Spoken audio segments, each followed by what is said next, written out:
King see fire me name, fire me name. Ninonzi kele boy, joining namachano. Andi badani the visinga badani, andi sangani the visinga zanganin, andi badani visinga badani. King see fire namachano, andi maniki te moyo wakwe, andi maniki te moyo wakwe, andi maniki te moyo wakwe ni. Ijaunenge usingale, andi maniki te moyo wakwe, andi maniki te moyo wakwe, andi maniki te moyo wakwe ni. Ijaunenge usingale, andi vana need the 6 na 9, andi bada need the plus in a minus, andi ngazanga need the mpura ne oiling. King see fire minim na machano, andi ngaboye munu ni jini rust, ano ita tetinas, daima viziwa nas. King see fire minim na machano, andi maniki te moyo wakwe, andi maniki te moyo wakwe, andi maniki te moyo wakwe ni.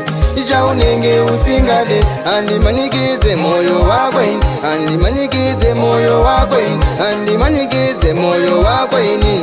Ijaunenge usingale, zingenguwa ndinogona kushingirira, nditogaya kuti ndiri kufaitira, gare gare ndona ndava pasi, dozen monditsikirira, ndinozama kumiramira, King see fire ndoshingirira, asi hangamanikizi moyo wako ziva dati. Andi manikite moyo wakwe, andi manikite moyo wakwe, andi manikite moyo wakwe ni. Ijaunenge usingale, andi manikite moyo wakwe, andi manikite moyo wakwe, andi manikite moyo wakwe ni. Ijaunenge usingale, andi vana need the 6 na 9, andi bada need the plus in a minus, andi ngazanga need the mpura ne oiling. King see fire minim na machano, andi ngaboye munu ni jini rust, ano ita tetinas, daima viziwa nas. King see fire minim na machano, andi manikite moyo wakwe, andi manikite moyo wakwe, andi manikite moyo wakwe ni. Ijaunenge usingale, andi manikite moyo wakwe, andi manikite moyo wakwe, andi manikite moyo wakwe ni.